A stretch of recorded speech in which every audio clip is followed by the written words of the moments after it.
vanishing folklore and beliefs.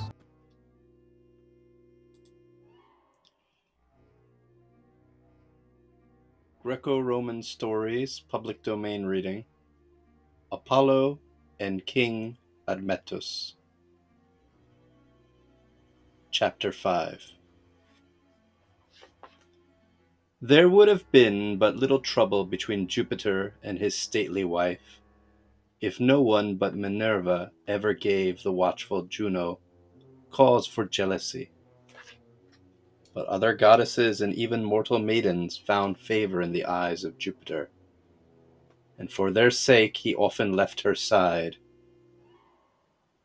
From his throne in the high heavens, the ruler of the world saw not only the goddesses with their glory of immortal youth, but also the daughters of men endowed with that same beauty and grace, which the gods themselves had bestowed upon the first woman.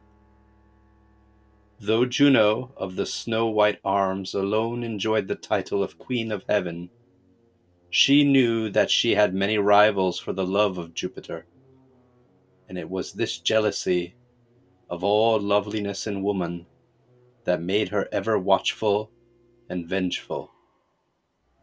Perhaps it was the cause, too, of the very changeable temper that her husband accused her of possessing.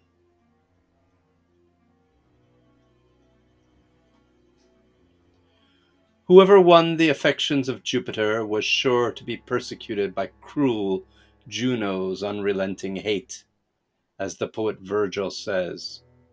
But this did not hinder the ruler of the gods from leaving very often the marble halls of Olympus to wander in some disguise about the earth.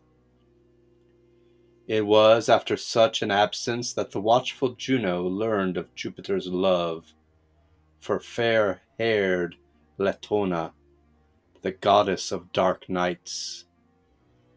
As this new rival was not a mortal maiden, but could be punished with death. As this new rival was not a mortal maiden who could be punished with death, the wrathful queen was forced to be content with banishing the goddess forever from Olympus, and compelling her to live upon the earth. Not satisfied with this, she decreed that anyone who took pity on the unhappy goddess, or gave her any help, would incur the lasting displeasure of Juno. For days and nights, Latona wandered, not daring to ask for food or shelter, since all men knew of Juno's decree. She slept at night in some spot where the trees offered protection from wind and rain, and her only food was the scanty store that she could gather by the way: berries, nuts, wild honey, and sometimes bits of bread dropped by children in their play. One day, being very thirsty, she stopped beside a clear pool to drink. But some reapers who were passing by saw her, and hoping to gain favor with Juno, they stepped into the pool and stirred up the water into such muddiness that poor Latona could not drink. Angered by such uncalled for cruelty, the goddess prayed to Jupiter that these wicked men might never leave the spot where they were standing.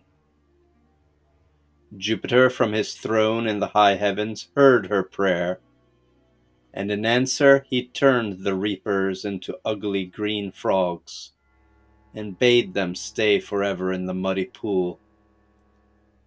And ever afterward, when men came upon slimy ponds, where rank weeds grew and the water oozed from muddy banks, there they found the blinking frogs, even as Jupiter had willed. After wandering some miles further, Latona came at last to the seashore, and here she begged Neptune, "The god who shakes the shores, to come to her aid, for she knew that Juno's power did not extend to the ruler of the sea. Seeing her distress and pitying the poor persecuted goddess, Neptune sent her a dolphin, who took her on his back and swam with her to the floating island of Delos, which the kindly sea god had caused to appear out of the depth of the ocean. Here Latona landed, and was for a time content, but the rocking of the island soon grew unbearable, and she begged the aid of Neptune a second time. He obligingly chained the island to the bottom of the Aegean Sea, and Latona had no further cause for complaint. On this island were born two of her children, Apollo, the god of the sun, and Diana, the goddess of the moon. When the children were grown, Jupiter took them to Olympus, though not without much protest from the ever-jealous Juno. The young Apollo's beauty and his skill in music gained him great favor among the gods, and found him worshippers in every town and city throughout the lands of Greece. So conscious of his power did Apollo become, that he sometimes dared to assert his authority, unmindful of the will of Jupiter, and on one occasion he so angered his divine parent that he was banished to the earth and made to serve Admetus, the king of Thessaly. In spite of his disgrace, Apollo managed to cheer his lonely hours of labor with his music, and as his work was no more difficult than to care for the king's sheep, he had abundant leisure to play upon his lyre, while his flocks gazed on the sunny hillsides. As soon as he touched the strings, all the wild thing in the forests crept out to hear him. The fox came slinking from his hole among the rocks, and the timid deer drew close to the player and stayed beside him, listening. The strains of the wonderful music were carried across the meadows, and the mowers stopped their work, wondering where the player might be. One day they brought word to the king that some god must be among them, for no mortal could produce such music as they had heard. So Admetus sent for the shepherd, and when the youth stood before him, he marveled at his great beauty, and still more at the golden lyre that Apollo held in his hand. And then when the young musician, in obedience to the king's command, began to play, all those who heard him were filled with wonder, and felt sure that a god had come to dwell among them. But Admetus asked no questions, only made the youth his head shepherd, and treated him with all kindness. Though a god and no true shepherd, Apollo served the king faithfully, and when at last his time of service was over, and Jupiter called him back to Olympus, Apollo, wishing to show some favor in return for the king's kindness, begged for Admetus the gift of immortality. This request the wise Jupiter granted, but only on the condition that when the time came for the king to die, someone could be found to take his place. Apollo agreed to these terms, and Admetus, knowing the conditions on which the gift was made, accepted his immortality gladly. For a time all went well, but the inevitable hour came when the fates decreed that Admetus's life was ended, and that he must go the way of all mortals, unless someone would die in his stead. The king was much beloved by his people, but no one's devotion to his sovereign was great enough to inspire him to make the needed sacrifice. Then Aclestis, the beautiful wife of Admetus, learned of the price that must be paid for her husband's immortality, and gladly offered her life in exchange for the king's.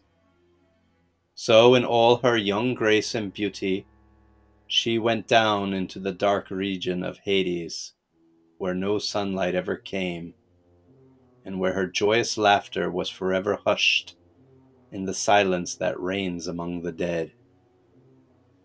And thus Admetus gained immortality, but his happiness was too dearly bought. For as the days went by, he mourned more and more for his beautiful young wife, and in his dreams he saw her walking like a shadow among the grim shapes that move noiselessly in the silent halls of death.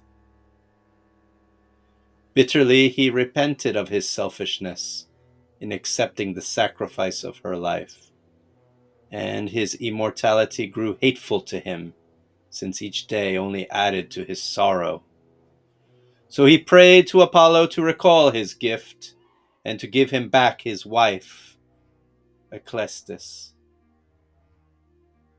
It was not in the power of that god to change a decree of Jupiter's, but the ruler of all things looked down from heaven, and seeing the great grief and remorse of Admetus, he withdrew the gift that had cost the king so dear, and sent Hercules to the kingdom of Pluto with commands to let Aclestis go.